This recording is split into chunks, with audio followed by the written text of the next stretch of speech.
தமிழகமெங்கும் கிளைகள் கொண்ட Annamalai institute of hotel management and hospital management படிப்பில் சேர்வதற்கான அட்மிஷன் நடைபெறுகிறது. குமார் சார், இது எப்படி சார் புரிஞ்சுக்க வேண்டியிருக்குது? ஒரு பக்கம் துரோகம் செய்யல, ஆனாலும் சில அஜெண்டாவோடு தான் போயிருக்கிறோம்னு சொல்லக்கூடிய காங்கிரஸ் கட்சி அல்லது ஐயுஎம்எல் விடுதலை சிறுத்தைகள் கட்சியினுடைய புள்ளியை நம்ம புரிஞ்சுக்க வேண்டியிருக்குதா? துரோகம்னு பார்த்தோம்னா அப்போ திமுகவுக்கு ஒரு ஒரு ஒரு ஒரு கோயர் நோட்டு ஒன்று எழுதுறதுக்கு அவ்வளோ துரோகம் இருக்குது. கட்சிகளை எந்த கட்சியும் உருப்படாமல் பண்ணது, எல்லா கட்சிகளையும் கூப்பிட்டு வா என் கூட வா கூட்டணிக்குன்னு சேர்க்கறது, ஒரு சீட்டை கொடுக்கறது, 2 சீட்டை கொடுக்கறது, ஜெயிக்க வைக்கிறது என்ன. அதுக்கப்புறம் அவங்களுக்கு ஆட்சியில் இல்லை அவங்க எதுக்கு கட்சி ஆரம்பிச்சிருக்காங்க? அவங்களுக்கும் ஜனநாயகத்தில் நமக்கும் ரைட் இருக்குது. இப்போ விடுதலை சிறுத்தைகள் எடுத்துக்கிட்டால் 25% கிட்டத்தட்ட 2011 சர்வே படி 25% மக்கள் தலித்து அவங்க அந்த தலித்தும் தாழ்த்தப்பட்டவர்கள் இருக்கார்கள். ஆனால் அவர்கள் பிரதிநிதியாக திருமாவளவன் இருக்கிறார். எல்லா கட்சியிலையும் கொஞ்சம் கொஞ்சம் ஓட்டு இருந்தாலும் கூட அவர் மெயினாக இருக்கார். இப்போ அவர் அவங்க போராடி பார்த்தாங்க. நாங்கள் காங்கிரஸ் கேட்டு பார்த்தது, அது ஒரு கொள்கையாகவே வச்சிருந்த கொள்கை. அது என்ன கொள்கை? அது என்றைக்குமே அந்த மாதிரி ஒரு கொள்கை கிடையாது. மத்தியில் 16 எம்பிக்கள் இருக்கிற காலத்தில் இவங்களுக்கு 8 பேர் எந்த காலத்திலயுமே சொல்லிட்டாங்க. சுமன் கவி சொன்ன மாதிரி மத்தியில் கூட்டாட்சி, மாநிலத்தில் சுயாட்சி தானே அவங்களுடையது. அதுக்கு இதுக்கு என்ன சம்பந்தம்? அதுக்கு இதுக்கு எந்த சம்பந்தமும் இல்லை சார். ஒரு பரஸ்பரமாக ஒரு மாநில கட்சி மாநிலங்களை சேர்த்தது தான், எல்லா மாநிலங்களும் சேர்ந்து தான் மத்தியில் ஆட்சி நடந்து கொண்டு இருக்கிறது. அப்போ அந்த மாநிலத்தில் 17 எம்பி தமிழ்நாட்டில் இருந்து போனாங்க. அதில் 7 பேருக்கு எம்பி கொடுத்தாங்க, மந்திரி பதவி கொடுத்தாங்க காங்கிரஸில். நான் எதுக்காக சொல்ல வரேன்னா, இந்த துரோகங்கிற வார்த்தைங்க நாட் அப்ளிகபிள். ஏன்னா ஜனநாயகத்தில் எல்லாமே அனுமதிக்கப்பட்ட ஒன்று. இல்லைன்னா அதுக்கு சட்டம் கொடுத்துருப்பாங்க, சேரக்கூடாது. ஒரு கட்சி நீ வானத்தை வில்ல வளைக்க போகிறேன், நான் பாலார் தேனார் ஓடுறதுக்கு செய்ய போறேன்னு தான் கட்சி ஆரம்பிக்கிறாங்க. பிறகு நீ போய் அவங்க கூட கூட்டணி சேர்றேன்னு சட்டம் வச்சிருப்பாங்க. பிரச்சனை வருதுன்னா சார், புரியுது சார் எனக்கு.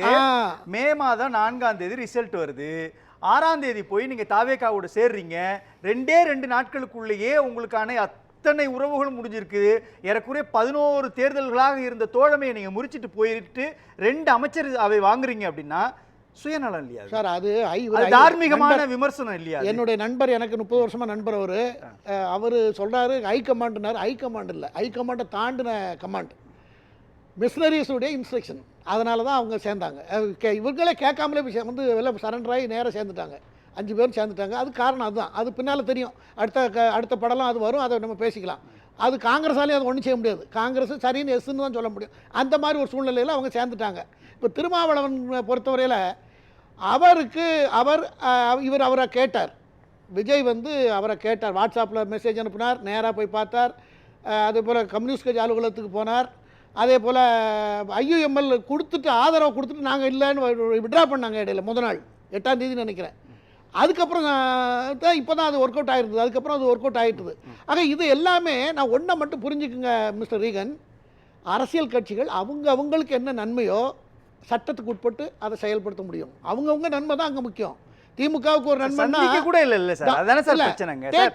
இருக்கு சார், எல்லாருமே மக்களுக்காக சேவை செய்யறாங்க, மக்கள் பிரதிநிதிகளாக இருக்கிறாங்க. மக்கள் அவருடைய அரசியல் செயல்பாட்டையும் சமூகத்தின் மீது இருக்கக்கூடிய அவங்களுடைய அக்கறையும் பொறுத்து தான் அவங்க வாக்களிக்கிறாங்கன்னு வச்சுக்கோங்களேன். ஆனால் தேர்தல் முடிஞ்சு போய் குறைந்தபட்சம் எங்களுக்காக உங்க கூட இத்தனை நாட்களாக பயணிச்சிருக்கிறோம், உங்கள்கிட்ட நாங்கள் பிரிகிறோம் அல்லது நாங்கள் இன்னொரு நிலைப்பாட்டு எடுக்கிறோம், தமிழ்நாட்டினுடைய நலன் சார்ந்தது, மக்களினுடைய நலன் சார்ந்ததுன்னு சொல்லிட்டு போகிறதுல என்ன சிக்கல் வருது? நான் இங்கே இதே வாதத்தில் நான் இதே இடத்துல சொல்லியிருக்கேன். அதுதான் எனக்கு ரொம்ப வருத்தமாக இருந்தது. அவ்வளோ நாள் ட்ராவல் பண்ணியிருக்கீங்க, ஏற்ற இறக்கத்தெல்லாம் பார்த்துருக்கீங்க. உங்களுக்கு எதிராக ஆரம்பித்த கட்சி தான் திமுக. அந்த காலத்தில் 67 வரைக்கும் காங்கிரஸ் தானே இருந்தது. ஆக இத்தனை வருஷம் ட்ராவல் பண்ணிவிட்டு ஒரு நேரம் அங்கே போயிட்டு அவர்கிட்ட பார்த்துட்டு நாங்கள் எங்கள் கட்சியினுடைய முடிவு இது, எங்கள் கட்சியுடைய முடிவு எடுத்திருக்காங்க, அதனால் நீங்கள் தயவு செய்து வருத்தப்படாதீங்க, நம்ம இவ்வளோ ட்ராவல் பண்ணிட்டோம், எங்கள் கட்சி நன்மையை நாங்கள் பாதுகாத்தாகணும், இல்லைன்னா கட்சியில் பிரச்சனை வந்துடும், எல்லாருடைய கருத்தை நாங்கள் முடிவு, அது டீசெண்டாக பண்ணிடுறோம். அதை பண்ணலை.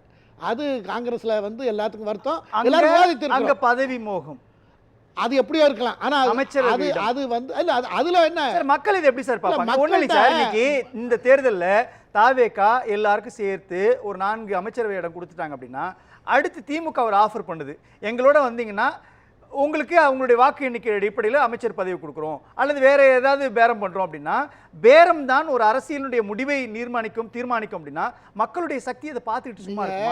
நான் இப்போ ஒரு உதாரணத்தோடு சொல்கிறேன். நீங்கள் தமிழ்நாட்டில் இருக்கிற கட்சிகள், இந்த சின்ன சின்ன கட்சிகள்கிட்ட லாயல்ட்டி நீங்கள் எப்படி எதிர்பார்க்க முடியும்?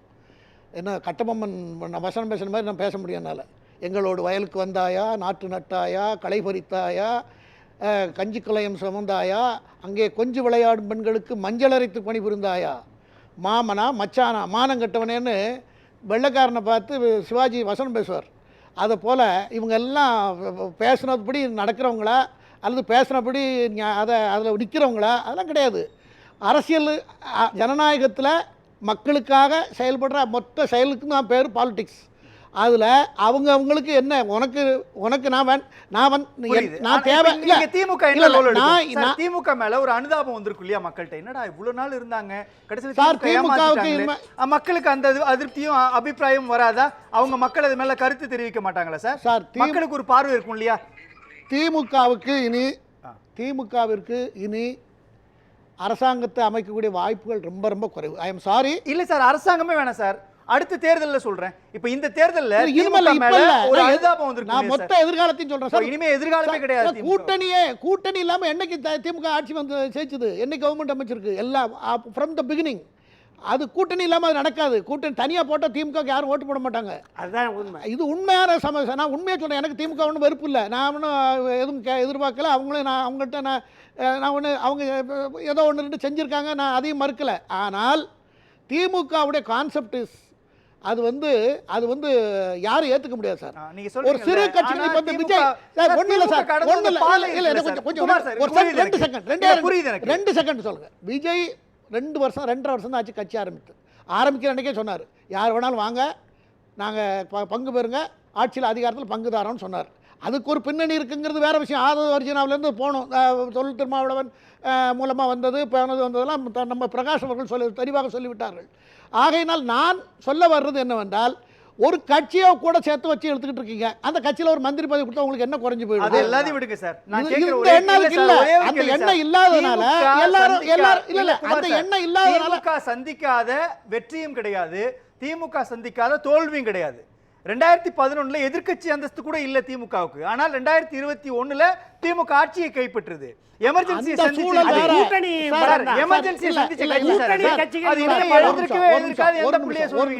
அந்த சூழலே வேற சார். அந்த சூழலே வேற.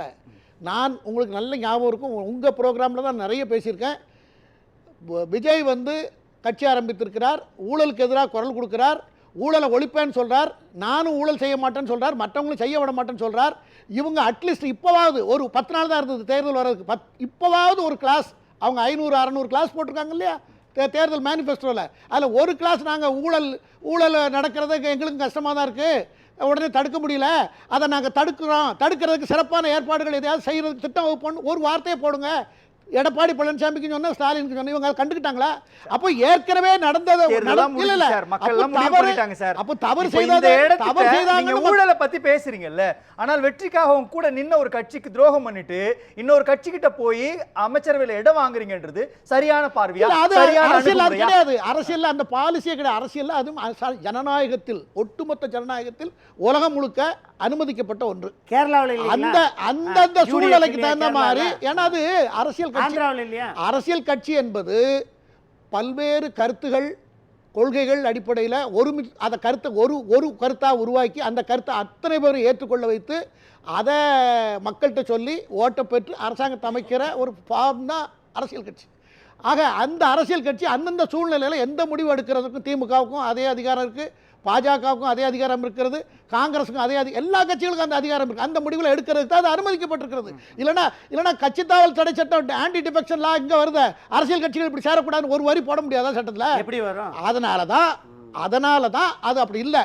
அதனால் இதில் துரோகம்லாம் வராது. துரோகம் என்பது அது வேற இருக்குது, அதை தனியாக சொல்கிறேன். ஆகையினால இதில் துரோக கணக்கு இது வெளிப்படையாக நடந்த விஷயம்தான். எல்லாரும் நம்ம பார்த்துட்டு இருந்தோம். ஒவ்வொரு நாளும் அவர் ஆஃபீஸுக்கு போனார், நாங்கள் இன்றைக்கி பேசுகிறோம், நாளைக்கு 11 மணிக்கு பேசுகிறோம், நாங்கள் வந்து இதில் ஜூம் காலில் பேச போகிறோம், அப்புறம் வன்னி அரசு இல்லை, இப்படியெல்லாம் நடந்தது. இதெல்லாம் வேறு காரணத்துக்காக நடந்தது என்று நம்மளே பேசியிருக்கோம். இருந்தாலும் அது அவங்களோட நிலைப்பாடு, அதை அவங்க எடுத்து தான் ஆகணும். அவங்க கட்சிக்காக அவங்க எடுத்துருக்கிறாங்க. இதில் துரோகம் ஒன்றும் கிடையாது. ஆனால் எதிர்காலம் எப்படி இருக்கும்னு கேட்டிங்கன்னா, விஜயை விட ஒரு நல்லவர் வந்தால் தான் இன்னும் இந்த மக்களை ஏற்றுப்பாங்க. இந்த விஜய் இன்றைக்கி நான் அதை செய்கிறேன் இதை செய்கிறேன்னு சொல்லியிருக்காரு. மந்திரி சபையிலலாம் நிறைய அனுபவம் இல்லாதவங்களை கொடுத்துருங்க. அதெல்லாம் நம்ம பார்க்கணும், போக தான் பார்க்க முடியும். ஆனால் எதிர்காலத்தில் விஜய் செய்ததை விட அதிகமாக செய்யக்கூடிய தலைவர்களை தான் மக்கள் விரும்புவாங்கங்கிறது உண்மை. அந்த ஆஸ்பெக்டில் இந்த ரெண்டும் டிஸ்குவாலிஃபைட் ஆயிரும். இவங்களுக்கு வேற தேசியத்தை வேற நேரடியாக எதுக்குறது. இந்தியாங்கிற நாடே வேண்டாங்கிற மாதிரி இவங்க பேசுறது, செயல்படுறது திமுக கொள்கையே தானே. அதை அனுசரிச்சுட்டு தான் காங்கிரஸ் கூட சார். வேற வழி இல்லாம காங்கிரஸ் கொள்கையும் அதேதானே. இது ஒரு திமுக சார். இதுவும் ஒரு திமுக தான், பேருக்கு தான் தாவேக்கா. இதுவும் ஒரு திமுக தான். முதலமைச்சர் இல்ல, ஸ்டாலின் இல்ல, அழகிரி இல்ல, நம்ம உதயநிதி இல்ல, மற்றபடி எல்லாருமே வேற வேற ஆட்கள் இருக்காங்க. அதே தான் நடக்கிறது. அடிஷனலா என்ன இருக்கு? ஊழலை ஒழிப்போன்னு சொல்லியிருக்காரு. அது எப்படின்னு பார்க்கறதுக்கு தான் நான் உட்கார்ந்துட்டு இருக்கேன், எல்லாரும் பார்த்துட்டு இருக்காங்க. அதை அவர் எப்படி நடைமுறைப்படுத்துறாருங்கிறத பொறுத்து அவருக்கு எதிர்காலம் அமையும். குறிக்கிட்டீங்களா சார்? ஒரு திமுக இல்ல காங்கிரஸ் கட்சி இப்போ துரோகம் பண்ணிட்டாங்கன்னு சொன்னாங்க. திமுகவில் பிறந்த அழகிரி அவர்களுடைய மகள் இன்றைக்கு தாவேக்காவில் போய் சேர்ந்திருக்காங்க. எதுக்காக? சேரலாம் இல்லைங்க சார். ஆமா, தாவேக்காவினுடைய பார்த்துருக்காங்க. திமுக திருப்பூர் செல்வராஜ் ஏங்க போனாரு? துரோகம் பண்ணிட்டு போயிட்டாரா? திருப்பூர் செல்வராஜ் ஏங்க போகணும்? விலகிட்டாரு. எல்லாம் அதாவது ஆட்சியில் பங்கு அதிகாரத்தில் பங்கு அப்படிங்கிற முழக்கத்தை வந்து விஜய் முதல்ல வைக்கலைங்க. அதுக்கும் முன்னாடியே பாஜகவின் அஜெண்டாவே அதுதான். அவர்கள் ஏற்கனவே அண்ணாமலை அதை வந்து பேசியிருக்கிறாரு. ஸோ நீங்கள் கூட்டி கழித்து பார்த்தீங்கன்னா பாஜகவின் செயல் திட்டத்துக்கு விஜய் செயல்படுகிறாருங்கிறதுக்கு இந்த ஒன்லைன் உங்களுக்கு புரியும். அதில் எல்லா கட்சிகளும் இன்னைக்கு போய் விழுந்திருக்காங்க அப்படிங்கிறத நான் பேசக்கூடிய இது எல்லாமே முக்கியமான புள்ளியாக தான் மக்கள் பார்த்துருக்காங்க. புதிய கூட்டணி கட்டுதல், கட்சியை பலப்படுத்துதல், எதிர்கட்சியாக தீவிரம், மூன்றும் செய்யணும். இந்த மூன்று கருத்திலுமே ஓரளவுக்கு அது சரியான நம்மளுடைய எண்ண ஓட்டத்தை தான் கருத்தியெல்லாம் அவங்க வெளிப்படுத்தியிருக்காங்க. அதில் ஒன்றும் மாற்று கருத்து இல்லை. நான் முதல்ல பேசும்போது ஒரு கருத்து, முக்கியமான கருத்தை சொல்ல தவறி விட்டுட்டேன். ஏன்னா அது கூட்டணியில் சேர்க்காங்க, தேர்தல் வரும்போது எங்கள் சின்னத்தில் போட்டிடுங்கன்னு ஒரு கான்செப்டை கொண்டு வந்தாங்க பாருங்கள். அது இன்னும் பெரிய துரோகம், அவங்களுக்கு செய்த துரோகம். காங்கிரஸ்க்குலாம் அப்படி சொல்லலையே சார் அவங்க. காங்கிரஸை வேண்டாம், நீங்கள் கூட்டணி எல்லாத்தையும் எடுத்துக்கங்களேன். மற்ற காங்கிரஸை சொல்ல முடியாது. திருமாவளவன் போட்டிடலையா ஒரு சின்னத்தில், வைகோ ஒன்றும் இல்லாமல் ஆகிட்டார். இப்போ எதுவுமே இல்லாமல் ஆகிப்போச்சு. ஆக இது இது இது யாருக்கு இந்த ஐடியா கொடுத்தா? இந்த ஐடியா தான் அந்த கலைஞர் அப்படி கொடுக்கல. கலைஞர் காலத்தில் 1-2 நடந்திருக்கு. ஆனால் இப்படி எல்லாம் சர்வ நாசம் பண்ணலை.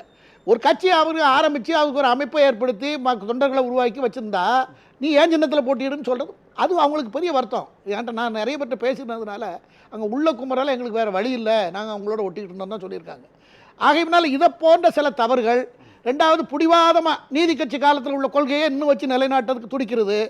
என்ன, நீட் வேண்டாம், பிராமணம் வேண்டாம், என்ன நீட் வேண்டாம், பிராமணம் வேண்டாம், எஸ்ஐஆர் வேண்டாம், சிஐஏ வேண்டாம், தேசிய கல்விக் கொள்கை வேண்டாம், எல்லாத்தையும் வேண்டாம். மத்திய அரசு எதுலெல்லாம் உங்களுக்கு எவ்வளோ அக்கறை இருக்கோ, இந்தியாவில் 28 மாநிலத்தில் ஒரு மாநிலம் தமிழ்நாடு, உங்களுக்கு எவ்வளோ அக்கறை இருக்கோ அவங்களுக்கு தேசிய அளவில் ஒரு அக்கறை இருக்குன்னு நீங்கள் முதல்ல அட்மிட் பண்ணணும். அதை மரியாதை பண்ணணும். அவங்களோட நல்ல டேர்ம்ஸை வச்சுருக்கணும். எம்ஜிஆர் சொல்லியிருக்கார், கலைஞர் சொல்லியிருக்கார். அந்த காலத்து பத்திரிகையெல்லாம் வச்சுருந்தீங்க, நான் வச்சுருக்கேன் இல்லை பத்திரிகை. நன்றி சார். எம்ஜிஆர் என்ன சொல்லியிருக்கார்?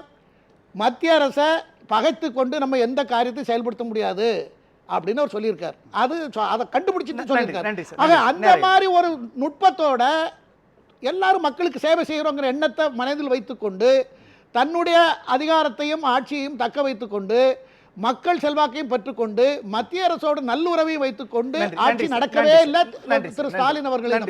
ஆகையினாலதான் அவர்களுக்கு இந்த தோல்வி. ஆகையினால எதிர்காலத்தில் இந்த கூட்டணி அவர்களுக்கு வருங்கிறது எனக்கு நம்பிக்கை இல்லை. ஆனால் திருமாவளவன் போறதுக்கு வாய்ப்பு இருக்கிறது. திருமாவளவன் போவார்.